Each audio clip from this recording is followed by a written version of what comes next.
우리 먼저 옆에 분과 함께 인사 나누실까요? 주의 이름으로 사랑합니다. 예, 한 번 더 인사 나누실 때에 하나님께 우리의 삶을 부탁합시다. 이렇게 인사하시겠습니다.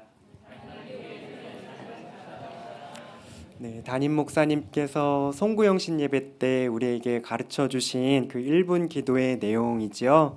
오늘 이 시간 사랑하는 주님께 우리의 예배를 부탁하며 나아갈 때 주님께서 말씀으로 우리의 삶 가운데 새롭게 역사하실 것을 기대하셨으면 좋겠습니다. 올 겨울은 무척이나 추운 것 같습니다. 실제로 한파가 굉장히 오래 지속되기도 하였고, 우리 삶의 안팎에서 경험되는 여러 가지 일들은 체감 기온을 더욱더 차갑게 하는 것 같습니다. 이토록 추운 겨울은 오지 않으면 좋을 텐데요. 야속하게도 이맘때가 되면 겨울은 꼭 찾아옵니다. 우리 인생도 그렇지요. 항상 좋은 일만, 행복한 일만 가득하면 좋을 텐데, 뜻밖의 어려움들이 겨울처럼 찾아오기도 합니다. 자연의 계절은 때가 되면 찾아오지만, 우리 인생의 겨울은 예고도 없이 찾아옵니다. 그래서 더 춥고, 더 고통스럽고, 더 외롭게 느껴지는 것 같습니다. 오늘 본문은 연인 사이의 사랑을 아름다운 봄의 이미지로 표현하고 있습니다. 이 사랑이 어떻게 추운 겨울을 지나서 생명력이 있는 그 봄을 가져오는지 보여주고 있죠. 오늘 설교 제목은 추위를 녹이는 사랑입니다. 오늘 말씀을 통해서 우리가 하나님의 사랑 안에 거할 때 추운 겨울과도 같은 우리의 삶 속에 어떠한 변화가 일어나는지 함께 살펴보도록 하겠습니다. 첫 번째, 추위를 녹이는 사랑의 모습입니다. 첫 번째는요, 사랑은 잠에서 깨워줍니다. 오늘 말씀의 배경이 되는 계절은요, 겨울입니다. 이스라엘 팔레스타인 지방의 겨울은 상당히 두드러지게 드러나는 계절인데요. 대략 11월부터 3월까지, 3월 초순경까지 대략 4개월 동안 지내게 됩니다. 평균 기온은 영상 4도에서 8도 정도 이렇게 형성되는 계절이라고 합니다. 우리가 생각할 때 이런 온도가 뭐가 그렇게 대수롭게 추울 만큼 어려울까 생각할 수도 있겠습니다. 그렇지만 추운 계절이 익숙하지 않은 그 팔레스타인 지방 사람들에게는 이 정도 날씨만 되어도 굉장히 춥게 다가온다고 합니다. 하지만 이 계절이 더욱 혹독한 것은 단순히 추위 때문만이 아닙니다. 겨울에는 바람도 굉장히 강하게 불고요. 비도 이 기간에 굉장히 집중적으로 내린다고 합니다. 1년의 강수량의 70%에 해당하는 양이 이 기간에 모두 내린다고 하죠. 그래서 이 시기가 되면은 모든 활동을 다 멈추게 됩니다. 군인들은 군사 활동도 멈추게 되고요. 상인들은 무역 활동도 멈추게 됩니다. 집 안에서 봄이 올 때까지 그저 기다려야만 하는 그런 칩거 기간이 바로 겨울에 해당합니다. 모든 것이 잠들어 버리고 가능성과 생명력이 무뎌진 계절, 외부와 연결될 수 있는 그 창이 닫혀버린 고립의 시간이 바로 겨울입니다. 얼마나 답답하고 괴롭고 막막한 시간일까요? 인생을 뜻있게 뭔가 펼쳐 나가면서 살아갈 수도 없습니다. 성장도 굉장히 더딘 듯 보이고요. 세상이 온통 멈춘 듯 보입니다. 들에 무성하던 풀은 시들었고 새들도 꽃들도 모두 자취를 감추었습니다. 이처럼 본문에서의 겨울은 단순히 추운 계절일 뿐만 아니라 인생에서 고립과 정체와 고통과 한계가 함께 교차하는 시간을 나타내고 있습니다. 우리의 영혼에도 우리의 신앙에도 우리의 영혼에도 이러한 겨울이 찾아올 때 어떠한 현상들이 일어나나요? 영혼의 겨울이 찾아오면 우리의 신앙의 감각들이 굉장히 무뎌지지요. 우리가 제법 먼 거리를 때로 운전해야 할 때가 있습니다. 그때 몸이 피곤하면은 우리에게 졸음이 찾아오게 되는데요. 고속도로와 같이 굉장히 빠르게 주행하는 도로에서 잠깐 1초만 졸더라도 100m, 200m 우리가 모르는 사이에 그 바퀴가 굉장히 멀리 가 있는 것을 보게 됩니다. 정말 큰 사고의 원인이 되지요. 우리의 인생도 믿음으로 잘 가다가도 가끔은 영혼의 겨울이 찾아오면은 졸음을 겪게 되기도 합니다. 똑같은 상황인데도 예전에는 믿음으로 인내하면서 잘 넘어갈 수 있다가도요, 우리의 영혼의 감각이 이렇게 무뎌질 때면 그 상황이 굉장히 불안해 보이기도 하고 뭔가 마음에 걸림이 되기도 하고 때로는 누군가를 보며 불만을 품게 되기도 할 때가 있습니다. 그럴 때 우리의 영혼의 잠에서 깨워주는 그런 방편은 무엇이 있을까요? 오늘 말씀을 보면요, 겨울잠에서 신부를 깨운 것은 다름 아닌 신랑의 목소리입니다. 신부는 내 사랑하는 자의 목소리로다 라고 외치면서 8절을 시작하고 있지요. 그녀는 멀리서 들려오는 그 연인의 목소리를 듣고 깊은 겨울잠에서 깨어나 설레어 하고 있습니다. 추운 겨울, 그 추위에 무뎌진 우리의 영혼의 감각을 깨우는 것은 바로 주님의 음성입니다. 하나님의 사랑은 우리를 잠든 상태에서 깨어나게 합니다. 다시 졸음운전 이야기를 조금 더 해보자면요. 운전 중에 졸음이 올 때 근처에 휴게소가 있거나 졸음 쉼터가 있으면 그곳에 들러서 잠깐 쉬었다 가면 잠이 금방 깨기도 하지요. 하지만 어떤 경우에는 그런 휴게소라든지 졸음 쉼터에 들릴 수 없는 상태로 계속해서 운전을 해야 되는 경우도 있습니다. 그때 아슬아슬 또 비틀비틀 꼬불꼬불 졸면서 운전하는 그 운전자를 향해서 누군가가 빵빵하고 경적을 울려주면은 그 순간 나도 모르게 깜짝 놀라면서 각성이 되는 순간이 있습니다. 주님이 들려주시는 그 음성은 우리에게 부드럽지만요, 효과만큼은 졸음 운전자를 깨우는 그 경적처럼 무뎌진 우리의 영혼을 활짝 깨어나게 만들어 줍니다. 그렇다면 주님은 어떻게 그 음성을 우리에게 들려주실까요? 주님께서는 예배 중에 말씀 중에 우리에게 찾아오셔서 담임 목사님을 통해서 선포되는 그 말씀과 비전을 통해서 우리에게 주님의 음성 들려주시는 것을 기뻐하십니다. 내 안에 거하라, 나도 너희 안에 거하리라. 기기감찬순. 너희들 상황과 환경에 낙담하고 있니? 너희들 기뻐할 수 있단다. 감사할 수 있단다. 마음껏 찬양하고 하나님 앞에 순종하고 기도하면서 나올 수 있단다. 이렇게 우리에게 예배 중에 주님께서는 주님의 음성을 들려주시며 우리의 잠자는 영혼을 깨워주시죠. 또 주님의 음성은 우리에게 어떻게 다가오나요? 우리가 태필린 1월 말씀 암송 카드 모두 대문 앞에 붙여 놓으셨죠?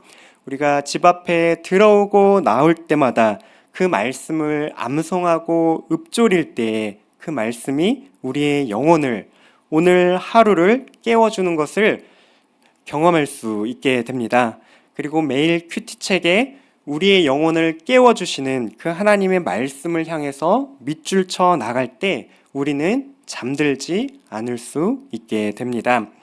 또한 아플 때 약을 복용하는 것처럼 정해진 시간에 하나님의 말씀을 읽어 나갈 때 우리의 영혼은 고침을 받게 됩니다. 하루를 시작하실 때 또 정해진 시간마다 매일마다 하나님의 사랑이 담긴 그 음성을 들으며 말씀을 가까이 하며 우리의 영혼을 깨우며 활력 있게 살아가시는 모든 분당 우리 교회 성도님들 되시기를 바라겠습니다. 두 번째, 또한 추위를 녹이는 사랑의 모습이 있습니다. 사랑은 겨울을 지나게 합니다. 신랑의 목소리를 듣고 신부가 깨어났습니다. 신랑의 목소리가 들리자 신부는 그 음성이 들리는 쪽으로 시선을 돌립니다. 신랑은 신부를 향해서 어떻게 찾아오고 있을까요? 8절 후반부를 읽어보면은 보라, 그가 산에서 달리고 작은 산을 빨리 넘어오는구나 이렇게 노래하고 있습니다. 여기서 우리가 첫 번째로 주목해 볼 신랑의 모습은요, 신랑과 신부 사이에 만남이 이루어지고 있는 그 방향을 주목해 볼 필요가 있습니다. 신부가 먼저 신랑에게 찾아간 것이 아닙니다. 신부가 신랑에게 무언가 사랑받을 만한 모든 조건을 다 갖추고 나서야 신랑 나에게 만나주세요 라고 요청한 게 아니었습니다. 신랑이 먼저 겨울 추위 속에 움츠러든 그 신부를 향해서 찾아오고 있습니다. 바로 이러한 신랑의 모습이 자기의 백성을 사랑하시는 하나님의 모습입니다. 요한일서 4장 19절에서는 사도 요한이 하나님의 사랑을 이렇게 이야기하지요. 우리가 사랑함은 그가 먼저 우리를 사랑하셨습니다. 사랑하는 성도 여러분, 우리를 찾아오시는 하나님의 사랑은 그분이 먼저 우리를 사랑하신 사랑이라는 사실을 기억해야 하겠습니다. 또 한 가지 우리가 주목해 보아야 할 것은 신랑이 신부에게 찾아오는 방식입니다. 달려오고 뛰어오며 넘어오고 있다고 이야기를 하고 있죠. 여기서 달리다라는 표현은 마치 육상 경기에서 허들을 뛰어넘는 허들 경기와 같이 장애물을 뛰어넘는 그런 모습을 묘사하는 표현입니다. 신랑은 왜 이렇게 뛰어넘어서 신부를 만나러 와야 했을까요? 신랑과 신부 사이에는 여러 가지 산들과 언덕들이 서로 가로막고 있다고 이야기하고 있습니다. 신랑과 신부 사이를 가로막고 있는 수많은 장애물을 뛰어넘어서 신랑은 신부를 향해서 다가오고 있습니다. 과연 어떤 장애물들이 있었을까요? 아가서는 신랑 솔로몬과 신부 술람미 여인의 노래를 지은 그 시들로 구성되어 있지요.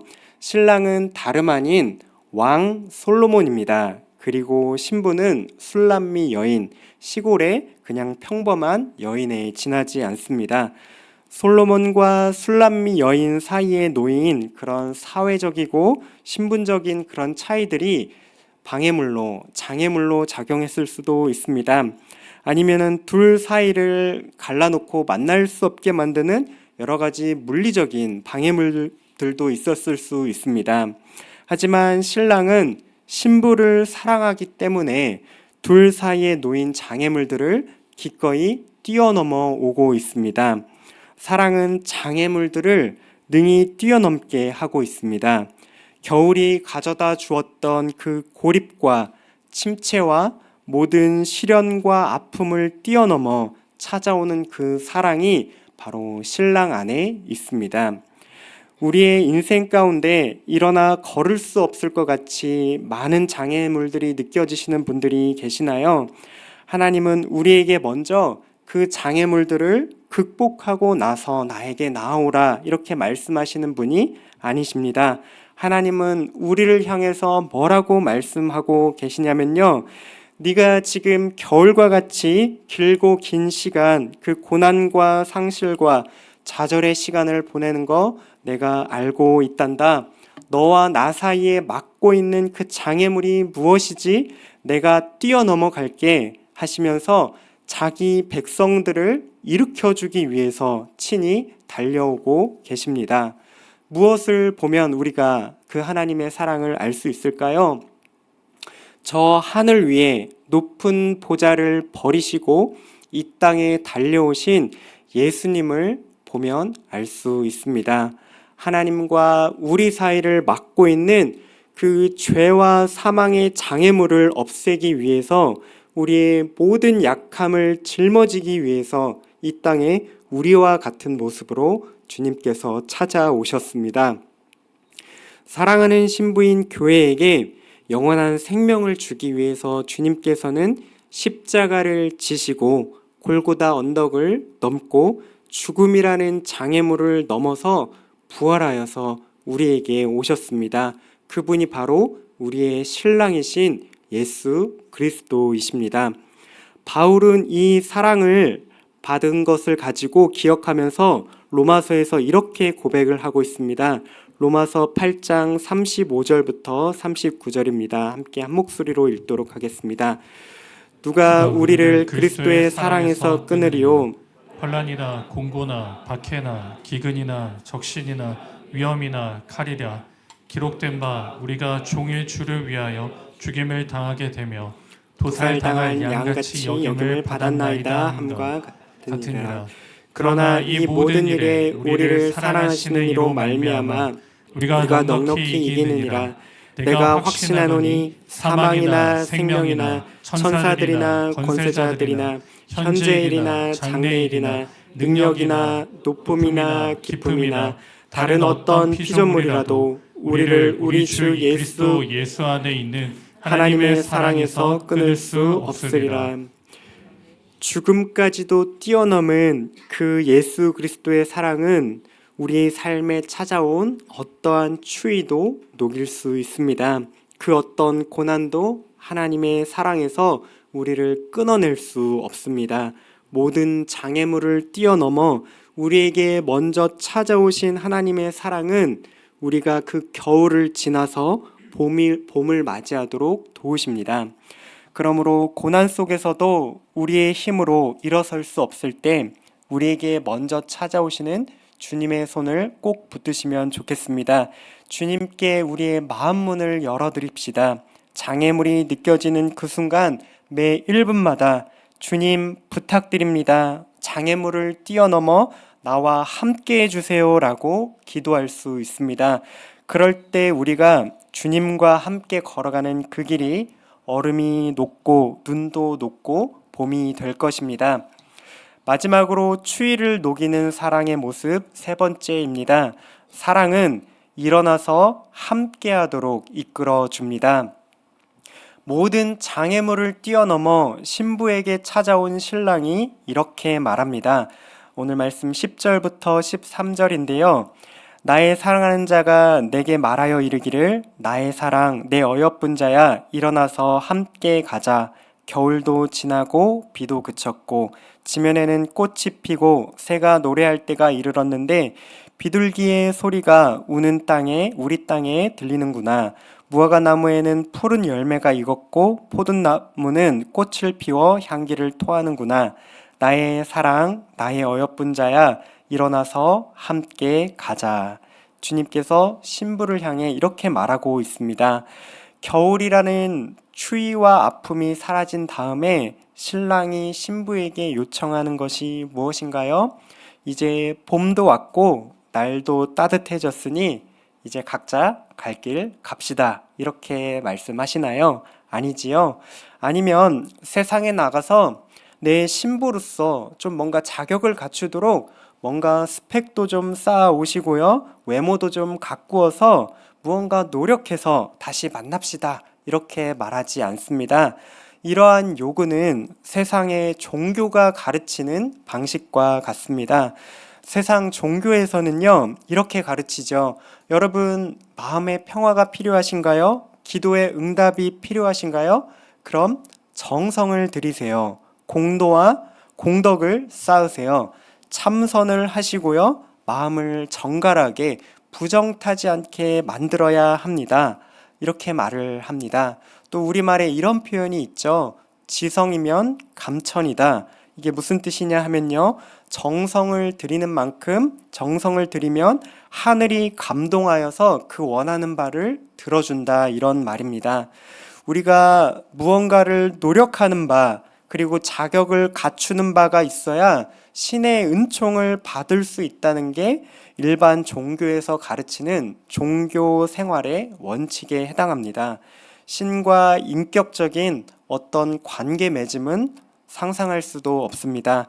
그러나 우리가 믿는 하나님은 세상의 종교의 그런 거짓 신들과는 다르시죠. 우리의 공로나 정성이나 어떠한 자격을 요구하시지 않으십니다. 그 대신에 이렇게 말씀하십니다. 14절입니다. 바위 틈 낭떠러지 은밀한 곳에 있는 나의 비둘기야, 내가 내 얼굴을 보게 하라. 내 소리를 듣게 하라. 내 소리는 부드럽고 내 얼굴은 아름답구나. 바위 틈 낭떠러지에 있는 비둘기는 그 얼마나 작고 연약한지 모르겠습니다.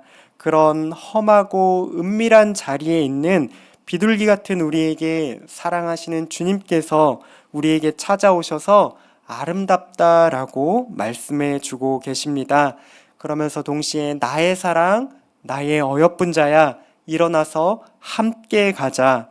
너는 나를 믿는 그 믿음 하나로 충분히 어여쁘단다, 이렇게 말씀하고 계시지요. 그래서 우리 홀로 너무 주님께 잘 보이려고 애쓰지 않아도 된단다, 이렇게 말씀해 주고 계십니다. 그래서 네가 가는 그 길, 나와 함께 일어나 함께 가자라고 불러주십니다.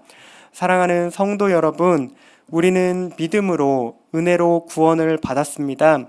우리 중에서 누가 잘나거나 자격이 있거나 선하기 때문에 주님의 자녀가 된 사람은 아무도 없습니다. 그렇다면 구원받은 우리가 주님의 자녀로서 주님의 백성으로 살아가려면 어떻게 해야 할까요? 구원받은 방식과 똑같습니다. 하나님과 함께 걸어가야 합니다. 우리 교회 2025년 표어처럼 우리는 예수님 안에 거할 때 그렇게 살아갈 수 있게 됩니다. 예수님이 손잡아 주시고 우리를 일으켜 주셔야 어제보다 오늘 더, 그리고 오늘보다 내일 더 우리는 거룩한 삶을 살아갈 수 있게 됩니다. 말씀을 맺겠습니다. 우리가 걸어가야 할 신앙의 여정, 우리 인생길은요, 우리 혼자서는 걸어갈 수 없는 길입니다. 주님은 홀로 우리 보고 걸어가라고 우리를 내버려 두시거나 결코 방치해 두시지 않으십니다. 주님은 바위 틈 낭떠러지에 있는 우리의 마음에 사랑을 가지고 찾아오십니다. 인생의 겨울과 같은 시기를 보내고 있다면 주님을 기다리시고 바라보시면 좋겠습니다. 주님이 바위 틈 낭떠러지 은밀한 곳까지 우리를 보기 위해서 찾아오실 것입니다. 얼어붙은 우리의 마음을 녹여주시고 다시 일어나 주님을 예배하며 일상을 담대히 살아갈 수 있도록 함께 주실 것입니다. 믿음의 한 줄 고백 함께 고백하시겠습니다. 사랑이 담긴 주님의 음성, 그 말씀이 나의 영혼을 잠에서 깨웁니다. 이제 일어나 주님과 함께 걸어가겠습니다. 이 시간 말씀 기억하시면서